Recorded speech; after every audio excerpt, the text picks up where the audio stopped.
মালিক জান্নাতের 8টা দরজা খুলে দিয়েছে আমার নবীর হাউজে কাউসারের পানি আমার দুধের শিশু আলিয়াসকে পান করে ফেলছে মুসলমান ভাইরা আমার ও মুসলমান ভাই বৃহস্পতিবার দিন রাত্রে আর বড় ঘটনা আল বাদায়া ওয়ান নিহায়া লিখেন বৃহস্পতিবার দিন সকালবেলা হযরতে কাসিম এবং সকিনা ইমাম হাসান ওসিয়ত করে গেছেন আই হুসাইন তোমার কাছে একটা ওসিয়ত আমার সন্তান কাসিম আর সকিনার তুমি বিবাহ দিয়ে দিবা আমি যদি না থাকি তাদের জন্য বিবাহ বন্ধন হয়ে যায় আর কাসিমকে বললাম কাসিম আমি হাসান যখন দুনিয়াতে থাকবো না আমার ভাই হুসাইন যখন বিপদে পড়ে যাইব তোমার জান দিয়া মাল দিয়া তোমার শরীরের রক্ত যদি দিতে হয় আমার ভাই হুসাইনকে তুমি হেফাজত করবা ইমাম হুসাইন রাত দিয়া বললেন কাসেম আমার সামনে আসো সখিনারে বিবাহ করাইয়া দিলেন ওনারা বাসরও করতে পারলেন না যুদ্ধের ময়দানের জানালা বেঁচে যান ইমাম কাসেম যুদ্ধের ময়দানে চলে গেলেন হযরত হুসাইনের বড় সন্তান আলী আকবর যুদ্ধের ময়দানে চলে গেলেন দুইজন যুদ্ধ করতে করতে করতে করতে অসংখ্য কাফের আর মুশরিককে যখন হত্যা করে ফেললেন নবীর সন্ন্যদের আওলাদ ইমাম হুসাইনের সন্তান আলী আকবর হাতে তরবারি নিয়ে দৌড়াইয়া এসে দৌড়ে বাবা ও বাবা অসংখ্য কাফেরকে জাহান্নামী বানাই দিছি বাবা আমার জিহ্বাটা শুকাই গেছে আর আমার পানির তৃষ্ণা লেগে গেছে বাবা আমাকে একটু পানি পান করানো যায় নাকি আল্লাহর নবীর কলিজা ইমাম হুসাইন ডাক্তার কইবে বালি আব্বা তোমার ছোট ভাই আলী আসগর ভোরের নবীর পানি পান করতে পারে না বাবা আলী আকবর তুমি একটা ঘটনা শুনে যাও আমার বাবা হযরত আলী অনেক সময় যুদ্ধের ময়দানে চলে যাইতেন আমাদের ঘরে খাবার থাকতো না আমাদের ঘরে কোনো ব্যবস্থা থাকতো না আমাদের খাবার না খাইলে যখন পেটের সাথে পিঠ লেগে যাইত দৌড়াইয়া যাইয়া আমরা নানার কাছে যাইতাম নানারে ডাক দিয়ে বলতাম নানা ঘরের ভিতরে 2 দিন 3 দিন পর্যন্ত খাবার না আমার নানা ডাক দিয়ে বলতেন নানা আমার কোলে বুকে আসো বুকে যখন আসতো সঙ্গে সঙ্গে আমার নানা জিহ্বাটা বাড়ি করে দিতেন আমি হুসাইন আমার নিবার নানার জিহ্বাটা চুষতে থাকতাম তার জিহ্বাটায় যখন মুখ লাগাইয়া দিতাম আমার বাবা আকবর আমি হুসাইনের আর খিদা থাকতো না খিদা মিটে যাইত আলী আকবর আমার নানা যে উম্মতের জন্য কষ্ট করছে আলী আকবর আমার নানা যে উম্মতের জন্য রক্ত ঝরাইছে আমার নানার উম্মত আজকে ফুরাতের পানি বন্ধ করে দিছে আমার নানা যখন খাবার থাকতো না জিহ্বা বাড়ি করে দিত বাবা আমি হুসাইন আজকে তোমার জন্য জিহ্বাটা বাড়ি করে দিলাম বাবা জিহ্বাটা চাইতে না জিহ্বাটা চাইতে তুমি যুদ্ধের ময়দানে চলে যাও আলী আকবর ইমাম হুসাইনের জিহ্বায় মুখ লাগাইয়া একটা দৌড় দেয় অসংখ্য কাফেরকে শহীদ করিয়া দুনিয়া থেকে পর্দা করে দেয় জবান করে বলে মুসলমান ভাইরা আমার আলী আকবর শহীদ কাসেম শহীদ হযরত ইমাম হুসাইনের বোন সৈয়দা ওনার 5টা সন্তান ছিল আপনারা হয়তো জানেন না হযরত ফাতেমার 3টা সন্তান ছিল 2টা এক নাম্বার ইমাম হাসান 2 নাম্বার ইমাম হুসাইন 3 নাম্বার হযরত জায়নাব জানেন আপনারা তিন নম্বর যে সন্তানটা কন্যা সন্তান তিনি ছিল হযরত জয়নব। হযরত জয়নব ডাকতে বাবা আমার পাঁচটা সন্তান কারবালার ময়দানে শহীদ। ইমাম হুসাইন আর জয়নাল আবেদিন দাঁড়িয়ে আছেন। উনি যখন যুদ্ধের ময়দানে গেছেন জয়নাল আবেদিনের পাওটা ভাঙা ছিল।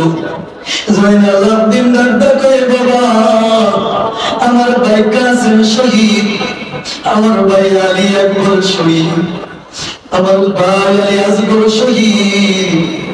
বাবা আমাকে যুদ্ধের পোশাক পরাইয়া দেন, আমি যুদ্ধের ময়দানে কাফেরদের সাথে যুদ্ধ করব। ইমাম হুসাইন ডাকতে বাবা আমার নানার উম্মতের জন্য তোমাকে রেখে গেলাম। জয়নবকে ডাক দিয়ে বলে জয়নব, ও জয়নব তোমাকে তিনটা ওসিয়ত করে যাই, সারা জীবন মনে রাখবা। এক নম্বর আমার সকিনাকে দেখে রাখবা। আমি যখন যুদ্ধের ময়দানে শহীদ হয়ে যাব আমার উপর আমার নানার নিষ্ঠুর উম্মতেরা আমার শরীরের উপর বিভিন্নভাবে অত্যাচার চালায়। পৃথিবীতে সংঘটিত হয়েছে এই আশুরার দিন আল্লাহ তাআলা সংঘটিত করেছেন। গত জুমায় আমরা বলেছিলাম ইব্রাহিম খলিলুল্লাহ ইসমাইল মুসা আলাইহিস সালাতু ওয়াস সালামকে ফেরাউনের হাত থেকে হেফাজত করেছেন। ইব্রাহিম খলিলুল্লাহকে নমরুদের হাত থেকে হেফাজত করেছেন এবং হযরত সুলাইমান আলাইহিস সালাতু ওয়াস সালামকে যখন সিংহাসন দিলেন রাজত্ব দিয়েছেন যে দিনটাতে ওই দিনটাও ছিল আশুরার দিন। আল্লাহ তাআলা পুরো পৃথিবীর যখন সৃষ্টি করলেন, সৃষ্টি করে সম্পূর্ণ করলেন যে দিনটা ওই দিনটা ছিল আশুরার দিন। আবার যখন পৃথিবী ধ্বংস হবে যে দিনটাতে ধ্বংস হবে এই দিনটাও হবে আশুরার দিন। যেহেতু এই দিনে এমন বড় বড় ঘটনা ঘটিয়েছেন আল্লাহ তাআলা এই দিনটার মর্যাদা অনেক ফজিলত দিয়ে দিয়েছেন। সবচাইতে মর্মান্তিক যে ঘটনা আল্লাহর পেয়ারা মাহবুব ওনার কলিজার টুকরা হযরত ইমাম হুসাইন রাদিয়াল্লাহু তাআলা কারবালার প্রান্তরে 72 জন মাত্র লোক নিয়ে মাত্র 26 জন লোক ছাড়া সমস্ত লোকজন ওই কারবালার প্রান্তরে ইসলামের জন্য শরীরের তাজা রক্ত দিয়েছেন। যে দিনটা ওইটাও ছিল আশুরার দিন। সম্মানিত হাজিরিন, আমাদের সামনে যখন আশুরা মুহররম মাস আমরা সরাসরি যেটা কারবালার দিন হিসাবে চিনি, ওই দিন আমাদের সমাজে কিছু করণীয় কাজ আছে, কিছু বর্জনীয় কাজ রয়েছে।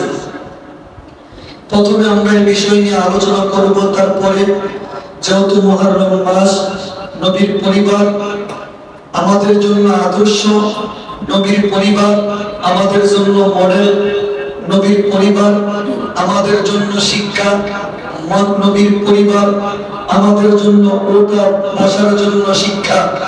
এজন্য যেহেতু মুহররম মাস আসছে আমরা যদি সময় পাই ইনশাআল্লাহ কারবালার প্রেক্ষাপট নিয়ে আলোচনা করব। ওমা তৌফিক ইল্লা বিল্লাহ।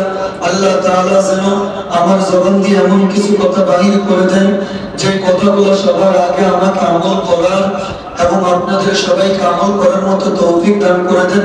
সকলে বলুন আমিন। গত সপ্তাহে আমরা আলোচনা করেছিলাম আশুরার দিন কি কি করা যাবে, কোন আমল করা যাবে, কোন আমল করা যাবে না। এর ভিতরে আল্লাহ রাসূল সাল্লাল্লাহু আলাইহি ওয়াসাল্লাম চারটা আমল কখনো মিস করতেন না। রাসূলুল্লাহ সাল্লাল্লাহু আলাইহি ওয়াসাল্লাম বলেন আরবাউ লাম ইয়াকুন ইয়াদুন্না নবী সাল্লাল্লাহু আলাইহি ওয়াসাল্লাম সিয়াম আশুরা। আশুরার রোজা রাসূলুল্লাহ সাল্লাল্লাহু আলাইহি ওয়াসাল্লাম কোনদিন মিস করতেন না। দ্বিতীয় নম্বর হলো আশুরা, জিলহজ মাসে প্রথম থেকে ধরে 9 জিলহজের যে রোজাগুলা এইগুলা রাসূলুল্লাহ কখনো মিস করতেন না।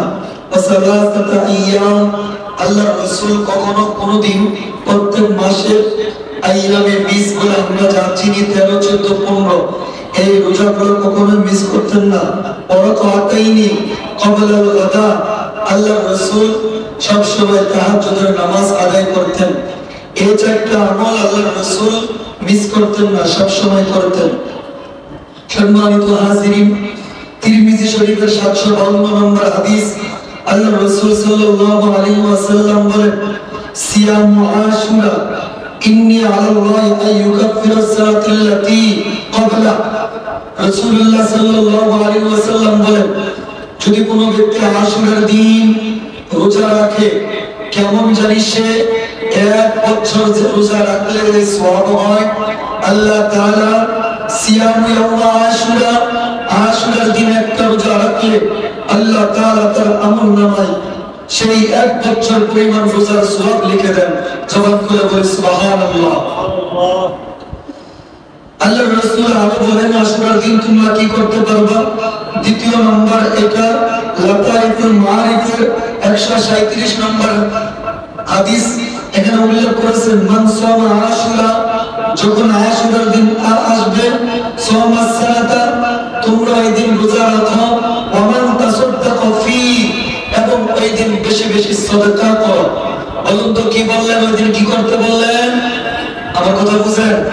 বলুন তো কি করতে বললেন? সাদাকা করতে বললেন।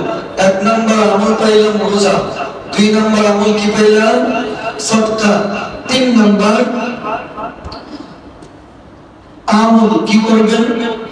আন জাবির রাদিয়াল্লাহু তাআলা আনহু قال قال رسول الله صلى الله عليه وسلم من وسع على اهله يوم عاشوراء। আল্লাহর রাসূল বলেন, যদি আশুরার দিন আসে, তুমি যদি তোমার পরিবারের জন্য ভালো খাবারের ব্যবস্থা করো, ভালো একটা জামার ব্যবস্থা করে দাও, ভালো খাবারের ব্যবস্থা করে দাও, আল্লাহর রাসূল সাল্লাল্লাহু আলাইহি ওয়াসাল্লাম বলেন, ওয়াসাল্লাহু আলা আহলি তাওলা সানাতিন, কেমন জানি ওই ব্যক্তি আশুরার দিন পরিবারকে যখন ভালো খাবারের ব্যবস্থা করে দেয়, আল্লাহ তাআলা তার পরিবারের জন্য 1 বছরের ভালো খাবারের আঞ্জামের জন্য আল্লাহ তাআলা লিপিবদ্ধ করে দেন। জোরে জোরে বলি সুবহানাল্লাহ। তাহলে 3টা আমল পাইলাম। 1 নাম্বার কি? আবার বলুন সবাই, 1 নাম্বার কি? বাসন ঘুমাননি? ঘুমাইতেছে না, রহমত বেশি। 1 নাম্বার কি বলুন তো? 2 নাম্বার কি? সাদকা। 3 নাম্বার কি? ভালো খাবারের ব্যবস্থা করা। তাহলে একটা না, 2টা না, অসংখ্য হাদিস আসছে রোজার উপরে। কোন দিন বলুন তো? কারবালার দিন আমরা যেটা চিনি, অর্থাৎ আশুরার দিন। এখন আমরা কি করি? আশুরার দিন কি করি বলুন তো? কথা বলেন, আশুরার দিন আমরা কি করি? কি করি? ব্যাগের উপরে ব্যাগ খিচুড়ি চলি, সকাল থেকে বিকাল পর্যন্ত খিচুড়ি চলে। আল্লাহর রাসূল আগে কি করতে বলছেন? রোজা রাখতে বলছেন। যদি আপনি কারবালাকে অনুসরণ করেন, তাহলে আপনার জন্য, যদি নবীর পাগল মনে করেন, নবীর পরিবারকে মুহাব্বত করেন, তাহলে 1 নাম্বার আপনি কি পালন করবেন? রোজা পালন করবেন। কারণ রাসূলুল্লাহ আমাদেরকে যে পথ দেখিয়ে দিয়েছেন, আমাদেরকে ওই পথে হাঁটতে হবে। 2 নম্বর, আপনি যদি নবীর পরিবারকে ভালোবাসেন, সাদকা করবেন। কি করবেন? গরিব মিসকিনকে কি করবেন? 3 নম্বর, যদি আপনি আহলে বায়াতকে ভালোবাসেন, নবীর পরিবারকে ভালোবাসেন, আল্লাহর রাসূলকে ভালোবাসেন, তাহলে আপনার পরিবারকে ওই দিন ভালো খাবারের ব্যবস্থা করবেন। এই হলো 3টা রাসূলের দেখা সুন্নাত তরিকা। এবার আসুন, হুজুর আমরা কি খিচুড়ি খাবার দাবার করতে পারবো না? খাবার জায়েজ, খাবার কি হারাম? একটা ফল, এটা কি হালাল না হারাম? ধান, চাল, ডাল, এগুলো কি হারাম না হালাল? অবশ্যই হালাল। কিন্তু আপনি যদি এটা রাত্রে করেন, যারা রোজা রাখে তাদেরকে খাওয়ান, এমনি সাধারণ মানুষকে খাওয়ার চাইতে আশুরার দিন যারা রোজা রাখে তাদেরকে খাওয়াইলে কোটি কোটি গুণ, আমি মনে করি দ্বিগুণ সওয়াব বেশি হবে। ঠিক কিনা বলুন? তাহলে আমাদের কাজগুলো কার মতো করতে হবে? রাসূলুল্লাহর সুন্নাত তরিকায় দেখানো পথ অনুযায়ী করতে হবে। আপনি খিচুড়ি করেন, বিরিয়ানি করেন, যা মন চায় তা করেন, কিন্তু আপনি চেষ্টা করবেন আপনার কারণে যেন রোজাদারদের ক্ষতি না হয়, আপনার কারণে যেন রোজাদারদের ক্ষতি না হয়। উত্তম হইল আপনি বিকালবেলা একটা আয়োজন করে সবাইকে ওই সময় ইফতারি খাওয়ালেন, বা ইফতারির পরে এই খাবারটা আপনি পরিবেশন করলেন নবীর পরিবারের জন্য। এটা অবশ্যই জায়েজ করতে পারেন, কিন্তু প্রথমে আপনাকে কি রাখতে হবে? রোজা রাখতে হবে। আল্লাহ যেন আমাদেরকে এভাবে আমল করার তৌফিক দান করুন। সকলে বলেন আমিন। এটা হলো আশুরার দিন করণীয় কাজ। এবার আসেন বর্জনীয় কাজ। আশুরার দিন কি কাজ? খেয়াল করে শুনবেন। আশুরার দিন কি কাজ? বর্জনীয় কাজ। আশুরা যখন আসে আমাদের সমাজে কিছু দল আছে, কিছু মত আছে। অনেকে বলে হুজুর ইসলামের ভিতরে এত দলকে, এত মতকে। ইসলামের দল আর মত থাকে ইসলামের সৌন্দর্য। ইসলামের দল আর মত থাকে নাকি ইসলামের সৌন্দর্য। দল আর মত থাকার কারণে ইসলামের যে মূল নির্যাস, যে সৌন্দর্যটা, এটা উপরের দিকে কি আসে? উঠে আসে। কোনটা ভালো কোনটা মন্দ এটা সামনে আপনার সামনে কি পায়? প্রকাশ পায়। আগে তো স্যাটেলাইটের ব্যবস্থা ছিল না, মোবাইল ছিল না, কোনো কিছু ছিল না, মানুষের কাছে এত প্রচার আসার ছিল না। এমনকি ইমাম হুসাইন যখন শহীদ হয়েছেন, মক্কা নগরীতে যখন খবর আসছে, একদিন না 28 দিন পর মক্কা নগরীতে কি আসছে? ইমাম হুসাইন শহীদ হয়েছে। তাহলে অবস্থানটা কেমন ছিল? এখন তো আমি বলবো 1 মিনিট না, আধা সেকেন্ড তো লাগে না, বাংলাদেশ থেকে আমেরিকা খবর চলে যায়। ঠিক কিনা বলো? সম্মানিত হাজিরিন, আমাদের সমাজে এক দল রয়েছে তাজিয়া মিছিল করে। বলুন তো কি মিছিল? তাজিয়া মিছিল করে। তারা কালো পোশাক লাগায়, শরীরের ভিতর বিভিন্ন ছুরি দিয়ে কি করে? হাই হাসান হাই হুসাইন বলে আঘাত করে। ইমাম হুসাইন তার ইতিহাস জানে না। ইমাম হুসাইন যখন কারবালার ময়দানে 3টা ওসিয়ত করেছিলেন। 1 নম্বর, 2 নম্বর ওসিয়ত আমি সামনে বলবো। 2 নম্বর হযরত যায়েনবকে বলেছিলেন, যায়েনব আমি তোমাকে 3টা ওসিয়ত করে যাই। 3টা ওসিয়তের ভিতর 2 নম্বর ওসিয়ত হইল, আমি ওকে যখন শহীদ করা হবে, আমার শহীদ করার পর আমাকে নিয়ে মাতম করবে না। তোমরা কোনোদিন তোমাদের মাথার চুল ছিঁড়বে না। তোমরা কোনোদিন তোমাদের শরীরের জামা কাপড় ছিঁড়বে না। তোমরা কোনোদিন রাস্তায় পড়ে আমি হুসাইনের জন্য কান্নাকাটি করবে না, মাতম করবে না। 3টা ওসিয়ত করেছেন। আল বিদায়া ওয়ান নিহায়া ইমাম ইবনে কাসির রাহিমাহুল্লাহ সুন্দরভাবে ব্যাখ্যা করেছেন যে এর 3টা ওসিয়তের ভিতর একটা ওসিয়ত ইমাম হুসাইন হযরত যায়েনব রাদিয়াল্লাহু তাআলা আনহাকে বলেছেন, সাবধান সাবধান, কখনো তুমি কি করবে না? মাতম করবে না। এখন ইমাম হুসাইন শিক্ষা দিলেন একটা, আমরা করতেছি কি আরেকটা। তাহলে তাদের সাথে আমাদের সাথে মিল রয়েছে। দুঃখের বিষয়, পরিত্যাগের বিষয়, কারবালার দিন যখন আসে, হযরত মুআবিয়া রাদিয়াল্লাহু তাআলা আনহু ওনাকে বিভিন্ন ভাবে গালিগালাজ করেন। স্যাটেলাইট পেপার, পত্রিকা, ফেসবুক, টুইটার বিভিন্ন জায়গায় দেখা যায় হযরত মুআবিয়া রাদিয়াল্লাহু তাআলা আনহু বিভিন্ন ভাবে গালিগালাজ করে রাখেন। একটা ফতোয়া শোনা যান, আমাদের চাইতে যদি সাহাবায়ে কেরাম গুনাহ করে, গুনাহ করতে করতে করতে করতে করতে করতে সারা জীবন গুনাহ করেছে, তারপর সাহাবায়ে কেরাম একজন নেককার উম্মতে মুহাম্মদী হাজার হাজার বছর আগে আল্লাহর নবীকে যে সমস্ত সাহাবায়ে কেরাম দেখছেন এবং ঈমান আনছে, আমাদের মতো আল্লাহ ওয়ালাদের হাজার হাজার বছর আগে আল্লাহর নবীর সাহাবী, গুনাহগার সাহাবী, তারা জান্নাতের ভিতরে চলে যাবে। আল্লাহু আকবার। আল্লাহ রাসূল বলেন, as-সাহাবী কান-নুজুম, আমার সাহাবীরা একটা তারকার নক্ষত্রের মতো, আমার সাহাবীরা একটা সূর্যের মতো, আমার সাহাবীরা একটা তারকার মতো, আমার সাহাবীরা একটা চাঁদের মতো। সাবধান, তাদেরকে নিয়ে তোমরা কি করবে না? সমালোচনা করবে না। হযরত মুআবিয়া রাদিয়াল্লাহু তাআলা এমন একজন সাহাবী ছিলেন, কিতাব কাতিবুল ওয়াহি, যারা ওয়াহি লিখতেন, এর ভিতর অন্যতম সাহাবী ছিলেন হযরত মুআবিয়া রাদিয়াল্লাহু তাআলা। সাবধান, সাহাবায়ে কেরামদেরকে নিয়ে কোনো কুমন্ত্রণা করা যাবে। আমাদের সমাজে আমার এক ভাই আমার কাছে বলেছেন, কিছু মানুষ পাগড়ির ভিতরে আমাদের সমাজের যুবক সন্তানদেরকে নষ্ট করতেছেন। তারা বলে বেড়ান তাদেরকে পিলে নিয়ে যায়, চা দেয়, কফি দেয়, 20 টাকা দেয়, 100 টাকা দেয়, 500 টাকা দিয়ে বলে যে এই যে হযরত ওমর রাদিয়াল্লাহু তাআলা আনহু, হযরত আবু বকর সিদ্দিক রাদিয়াল্লাহু তাআলা আনহু, তারা আলী রাদিয়াল্লাহু তাআলা আনহুকে মসনদে বসতে দেন নাই। এমনকি আমাদের সমাজের সাক্ষী রয়েছে, ওই লোক আয়েশা শিক্ষা দিচ্ছেন যে তোমরা কি করো, মুয়াবিয়াকে গালি দাও, হযরত আবু বকর সিদ্দিককে গালিগালাজের শিক্ষা দেয়, হযরত ওমর রাদিয়াল্লাহু তাআলা আনহুকে শিক্ষা দেয়। এই সমস্ত আকীদা যাদের থাকবে, যত বড় বুজুর্গ হোক, অনন্ত তাদের ঈমান থাকবে।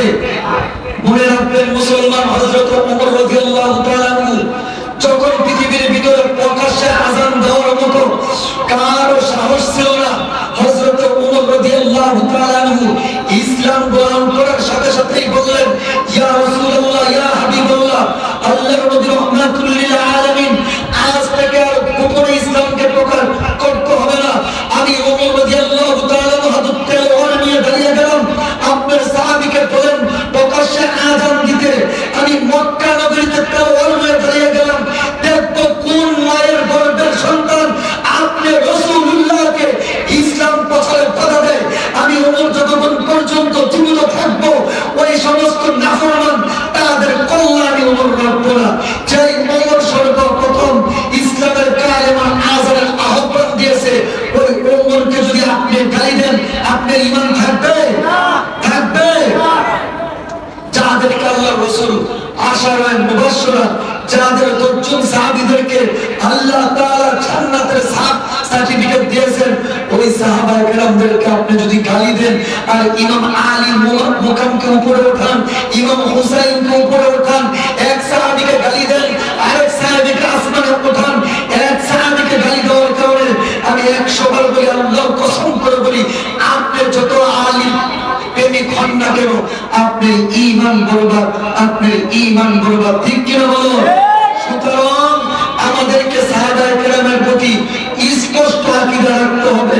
আর সাহাবীকার নুজুম, এতটা সাহাবী তারকার চাইতো, তারকা যতটা পরিষ্কার, তারা তার চাইতো আরো বেশি দামি। আল্লাহু আকবার। তাহলে প্রয়োজনীয় কাজ কারবালার দিন আমাদেরকে কি করা যাবে না, মাতম করা যাবে, হাই হুতাশ করা যাবে। আপনি কি করতে পারেন? 2 রাকাত নামাজ আদায় করবেন, নামাজ আদায় করে আল্লাহর কাছে দোয়া করবেন, আল্লাহ তোমার নবী আমাদের জন্য, নবীর পরিবার রক্ত দিয়েছেন, আল্লাহ নবীর পরিবার রক্ত দিয়েছে, তুমি সাক্ষী, তোমার ফেরেশতারা সাক্ষী। এই উসিলায় আহলে বাইতের পরিবারের উসিলায় তাদের জন্য আপনার নেক পড়াইতে হবে না। তারপরে আমরা আল্লাহর রাসূলের কাছে কি করাই? দুরূদ পড়াই, এটা জমা হয়ে যাবে। তাদের কাছে নজরানা পড়াবেন এবং আপনি নিজের জন্য দোয়া চাইবেন, উম্মত মুহাম্মাদের জন্য গুনাহ মাফের দোয়া চাইবেন। ঠিক কি না বলো? মুসলমান ভাইরা আমার, মুহররমের চাঁদ এমন এক চাঁদ, সেই দিন আল্লাহ পাক রব্বুল আলামিন 10টার উপর বড় বড় ঘটনা ঘটিয়েছেন। এর ভিতর সবচাইতে মর্মান্তিক ঘটনা আল্লাহ পাক রব্বুল আলামিন পৃথিবীর জমিনে আজও পর্যন্ত সাক্ষী রেখে দিয়েছেন। ইমাম হাসান, ইমাম হুসাইন রাদিয়াল্লাহু তাআলা আনহু কারবালার ময়দানে শহীদ। আল্লাহর নবী রাহমাতুল লিল আলামিন বলেন, কুল লা আসআলুকুম আলাইহি আজরান ইল্লাল মাওয়াদ্দাতা ফিল কুরবা। সাবান খুলে বলে আল্লাহু আকবার। আল্লাহর নবী রাহমাতুল লিল আলামিন কামার আল্লাহ শিক্ষা দিচ্ছেন, হাবিবুল্লাহ আপনি আপনার উম্মতদেরকে জানাইয়া দেন। কি জানাইয়া দেন? আপনি রাসূলুল্লাহ তায়েফের ময়দানে মার খেয়েছেন, আপনি রাসূলুল্লাহ উহুদের ময়দানে মার খেয়েছেন, আপনি রাসূলুল্লাহ পুরাটা জিন্দেগি উম্মতের জন্য কান্না করেছেন। হাবিবুল্লাহ আপনি জানাইয়া দেন আপনার উম্মতদেরকে, এর বিনিময়ে রাসূলুল্লাহ কোনো কিছু চান না, এর বিনিময়ে আপনি একটা জিনিস চান, তারা যেন আপনার বংশধরকে ভালোবাসে। সুবহানাল্লাহ বলবেন না? ইমাম হাসান ইমাম হুসাইন ছিলেন আমাদের জন্য ওনারা প্রত্যেকটা মডেল। আজকে আমরা যখন যুদ্ধের কথা শুনি, যুদ্ধের কথা শুনি আমাদের মন ছোট হয়ে যায়। আমি আপনি চিন্তা করি আমার দরকার না, আরেকজন তো আছে। হযরত ইমাম হাসান কেন শহীদ হয়েছেন জানেন? একমাত্র একটাই কারণ, খেলাফত টিকিয়ে রাখার জন্য।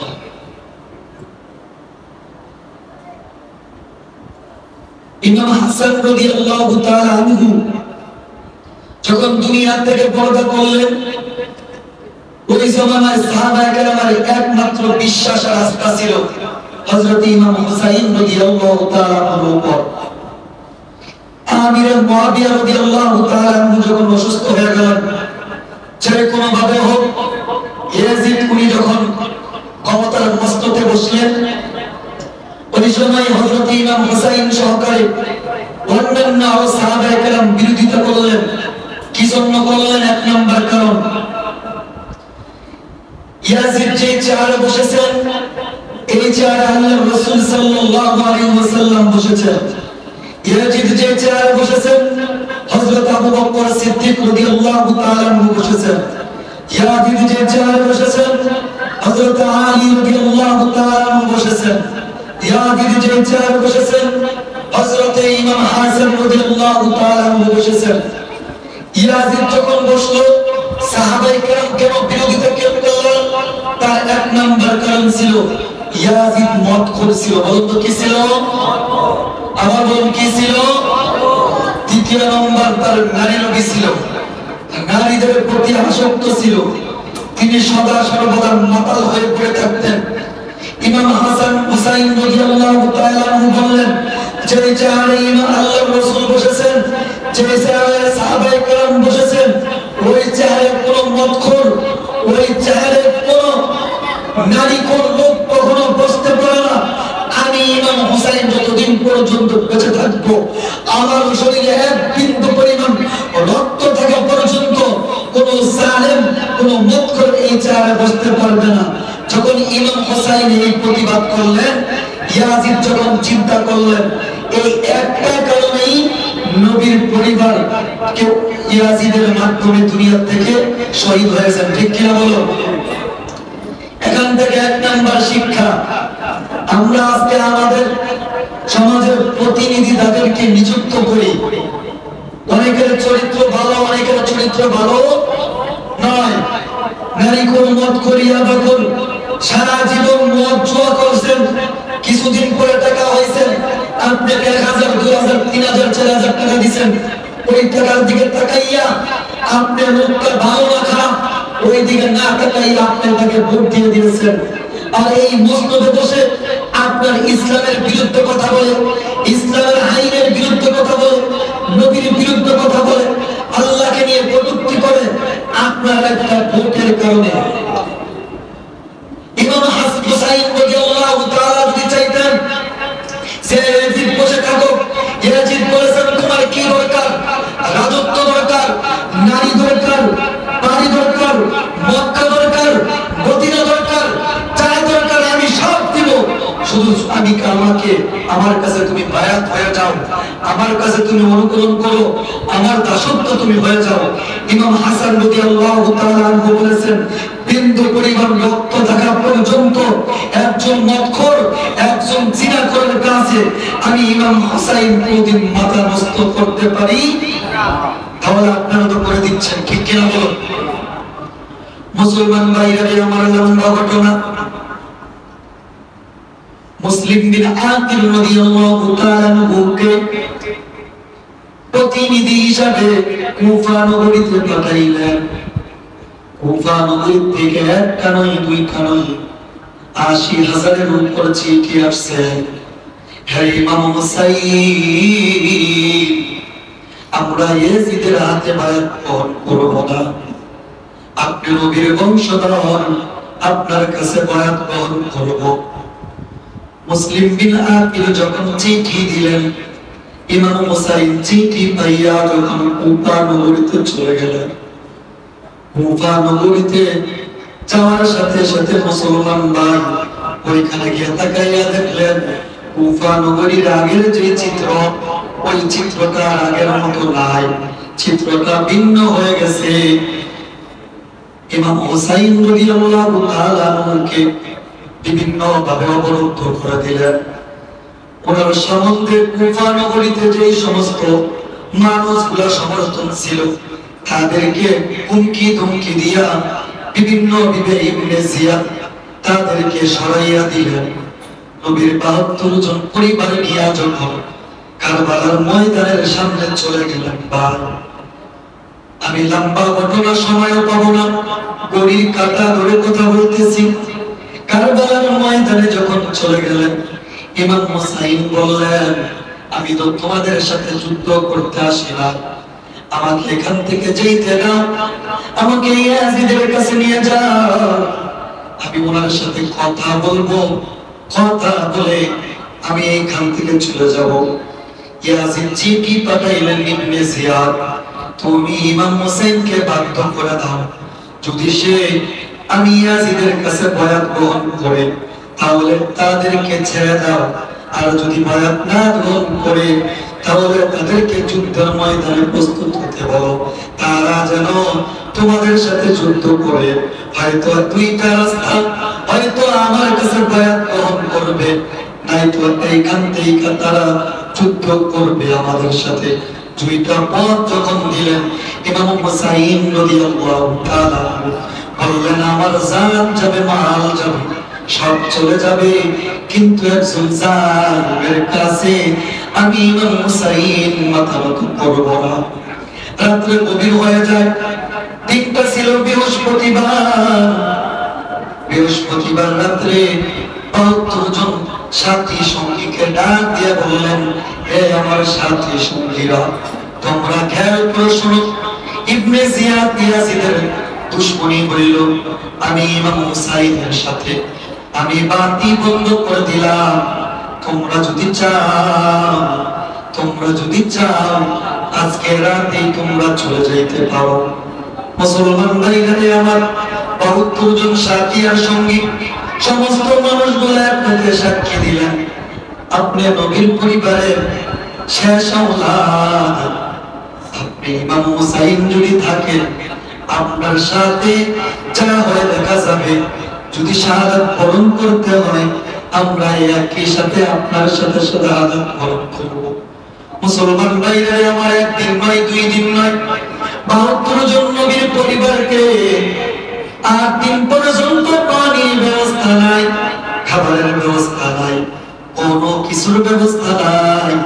৮ দিন পর্যন্ত যখন অবরোধ করে রাখছেন, ইমাম হাসান ইমাম হুসাইনের সহধর্মিণী শাহরমানু ডাক দেয়, স্বামী, ও স্বামী, আজকে ৮ দিন পর্যন্ত আমার স্তনে কোনো দুধ নাই, ৮ দিন হয়ে গেছে আমার দুধের সন্তান আলিয়াসপর, আজকে ৮ দিন পর্যন্ত কোনো দুধ খাবার খাইতে পারে না। স্বামী গো, ইবনে জিয়াদ তাদের পরিবারে দেখা যায় তারা পাগড়ি পরছে, তারা টুপি পরছে, যখন আযান হয় তারা নামাজ আদায় করে।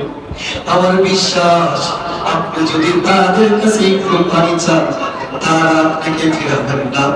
আমার দুধের শিশু আলিয়াসগরকে একটু নিয়ে যান। মুসলমান ভাইরা আমার, আলিয়াসগরকে নিয়ে ইমাম হুসাইন সকালবেলা ফজর নামাজের পর ফুরাত নদীর প্রান্তরে চলে গেলেন। ইবনে জিয়াদের সাথী আর সঙ্গীরা সকালে দরুদ শরীফ পড়ে, আল্লাহুম্মা সাল্লি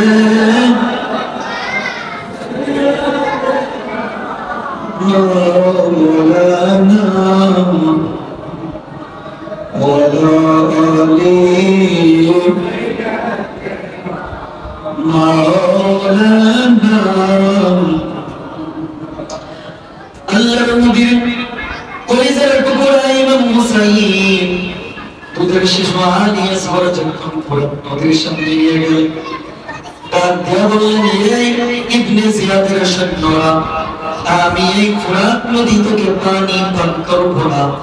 আমার দুধের শিশু আলী আসগর আজকে 8 দিন হয়ে গেল কোনো পানি খায় না, মার স্তনের দুধ শুকিয়ে গেছে। এই ইবনে জিয়াদের সৈন্যরা, আমার আলী আসগরকে ফুরাতের একটু পানি দাও। ইবনে জিয়াদের সৈন্যরা যখন কোনো কথা বললেন না, কোনো কথা বলা না, মানে মত প্রকাশ করা, ইমাম হুসাইন মনে করলেন পানি খাওয়ার অনুমতি দিলেন।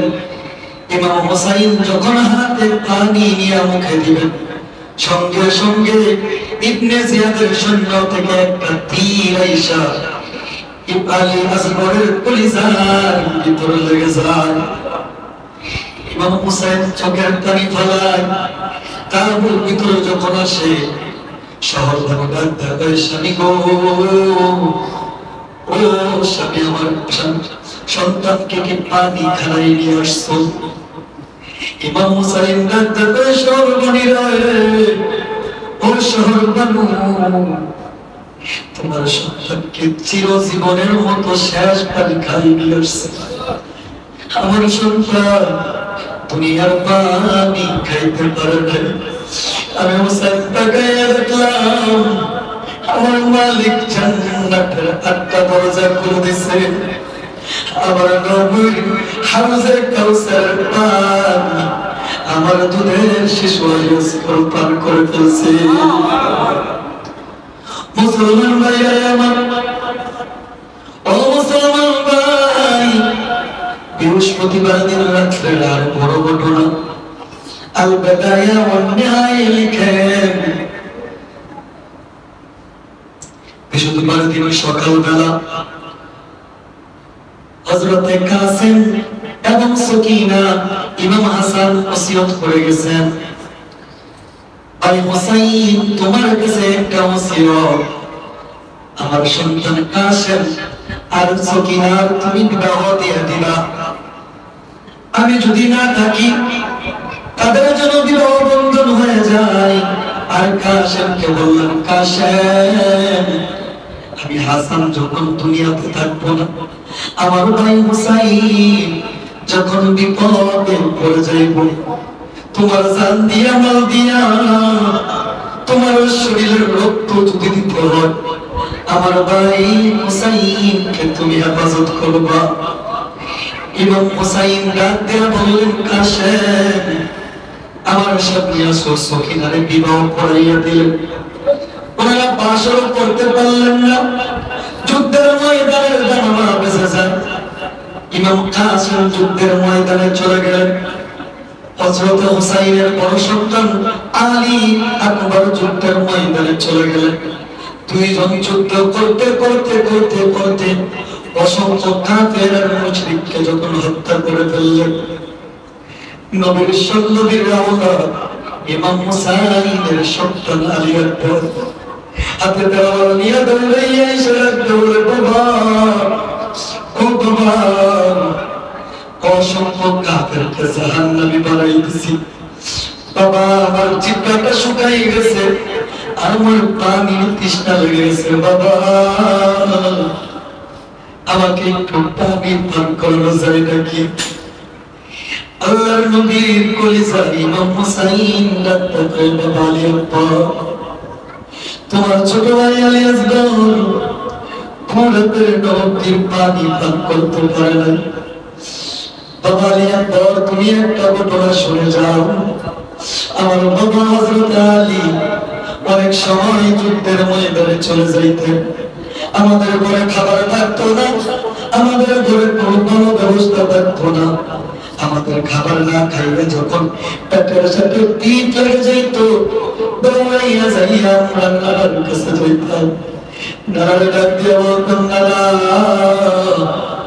ঘরের ভিতরে 2-3 দিন পর্যন্ত খাবার না।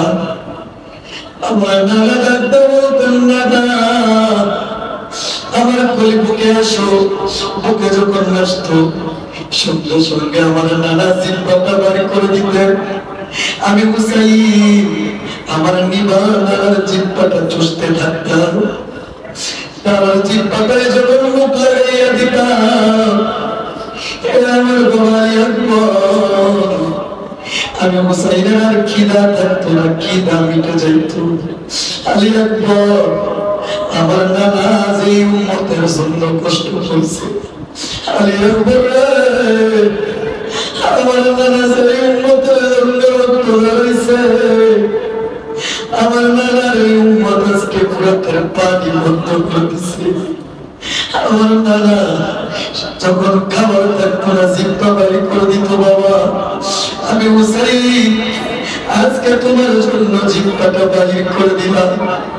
বাবা জিহ্বাটা চাইতে না, জিহ্বাটা চাইতে তুমি যুদ্ধের ময়দানে চলে যাও। আলী আকবর ইমাম হুসাইনের জিহ্বায় মুখ লাগাইয়া একটা দৌড়ায়, অসংখ্য কাফেরকে শহীদ করিয়া দুনিয়া থেকে পর্দা করে নেয়। জবান করে মুসলমান ভাইরা আমার, আলী আকবর শহীদ, কাসেম শহীদ, হযরত ইমাম হুসাইনের বোন সৈয়দা, ওনার 5টা সন্তান ছিল। আপনারা হয়তো জানেন না, হযরত ফাতেমার 3টা সন্তান ছিল। 2টা, 1 নম্বর ইমাম হাসান, 2 নম্বর ইমাম হুসাইন, 3 নম্বর হযরত জয়নব। জানেন আপনারা 3 নম্বর যে সন্তানটা কন্যা সন্তান, তিনি ছিল হযরত জয়নব।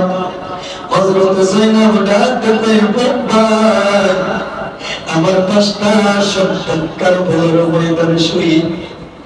ইমাম হুসাইন আর জয়নাল আবেদিন দাঁড়াইয়া আছেন। উনি যখন যুদ্ধের ময়দানে গেছেন, জয়নাল আবেদিনের পাওটা ভাঙা ছিল। জয়নাল আবেদিন ডাকতে কয় বাবা, আমার ভাই কাসেম শহীদ, আমার ভাই আলী আকবর শহীদ, আমার ভাই আলী আসগর শহীদ। বাবা আমাকে যুদ্ধের পোশাক পরাইয়া দেন, আমি যুদ্ধের ময়দানে কাফেরদের সাথে যুদ্ধ করব। ইমাম হুসাইন ডাকতে কয় বাবা, আমার নানার উম্মতের জন্য তোমাকে রেখে গেলাম। জয়নবকে ডাক দিয়ে বলে, জয়নব, ও জয়নব, তোমাকে 3টা ওসিয়ত করে যাই, সারা জীবন মনে রাখবা। 1 নম্বর, আমার সকিনাকে দেখে রাখবা। আমি যখন যুদ্ধের ময়দানে শহীদ হয়ে যাব, আমার উপর আমার নানার নিষ্ঠুর উম্মতেরা আমার শরীরের উপর বিভিন্ন ভাবে অত্যাচার চালাবে, আমার শরীরটাকে ছিন্ন বিচ্ছিন্ন করে ফেলবে। আমার সকিনাকে অত্যন্ত আমি ভালোবাসি, সাবধান আমার সকিনাকে দৃশ্যটা দেখাইবা না। 2 নম্বর ওসিয়ত, এজই না কাফেররা যখন আমার শরীরটাকে ছিন্ন বিচ্ছিন্ন করে ফেলবে, সাবধানে দৃশ্য দেখা মাতম করিব না, মাথার চুলগুলা টাইনা টাইনা ছিল না, সাবধান শরীরের জামা কাপড় ছিল না, তুমি মাতম করিব না। 3 নম্বর ওসিয়ত করে গেলে, আমি ইমাম হুসাইন যদি কারবালার ময়দানে শহীদ হয়ে যাই, কোন রাজার বাদশার কাছে যাইও না। তোমরা যদি বেঁচে যাও, যদি মদিনাতে যাওয়ার মতো তৌফিক হয়ে যায়, আমার নানার দরবারে যাইবা, আর নানার কাছে যাইয়া সালাইয়া দিবা, নানা আপনার উম্মতেরা, আপনার কলেজের টুকরা আদরের দুলহান শরীরে ছুরি চালাইছে, শরীর থেকে ক্ষত বিক্ষত করে ফেলছে। একটা নয়, 2টা নয়, ইমাম হুসাইনের শরীরে 179টার মতো তীরের আঘাত, 33টা তলোয়ারের আঘাত, 21টার মতো বজ্রের আঘাত করছে। 70টা ঘোড়া একসাথে সাজাইয়া, ঘোড়ার প্রত্যেকটা পায়ের নিচে নিচে লোহা। একটা ঘোড়া যখন সাজাইছে, ইমাম হুসাইনের সিঁদুরটা আলাদা হয়ে গেছে। পাঞ্জাবি খুলিয়া ইমাম হুসাইনের শরীরের ভিতর একটা ঘোড়া যখন চালাইছে, ইমাম হুসাইনের শরীরটার গোশতগুলো একদিকে পড়ে গেছে, ইমাম হুসাইনের মাংসগুলো চামড়াগুলো একদিকে পড়ে গেছে। ইবনে জিয়াদ কারবালার ময়দানে তাদের লোক যারা শহীদ হয়েছিল, যারা মারা গেছেন, তাদের জানাজা পড়ছে। অথচ আল্লাহর নবীর পরিবার তারা যখন কারবালার ময়দানে পড়েছিলেন, তাদের জানাজাও হয় নাই, তাদের কোনো কিছুর ব্যবস্থা হয় নাই। ও মুসলমান ভাই, নবীর পরিবার আমাদেরকে শিক্ষা দেয়, জান দিবা, মাল দিবা, পরিবার দিবা, ছেলে দিবা, মেয়ে দিবা, সাবধান বাতিলের কাছে, কাফেরের কাছে কোনোদিন মাথা নত করবে না। আজকে ফিলিস্তিনের দিকে তাকাও, ফিলিস্তিনের মা তার সন্তানকে ভুলে দেয়, জান দিবা, মাল দিবা, কিন্তু ইহুদিরা খ্রিস্টানদের কাছে বাইতুল মাকদিস দিবা না, ঠিক কিনা বলে? আমাদেরকে কারবালা থেকে শিক্ষা নিতে হবে। যখন ইসলামের ডাক আসবে, জিহাদের ডাক আসবে, আমার কিছু থাকো আর না থাকো, একজন থাকি আর দুইজন থাকি, ইসলামের পতাকা নিয়ে কাফের মুশরিকদের সামনে জান দিয়ে মাল দিয়ে জড়িয়ে পড়তে হবে। আমাদেরকে তৌফিক দান করে, সকলে বলেন আমিন। যা কিছু বললেন আমাদেরকে আমল করার তৌফিক দান করুন। ওয়া আখিরু দাওয়ানা আলহামদুলিল্লাহি রাব্বিল আলামিন।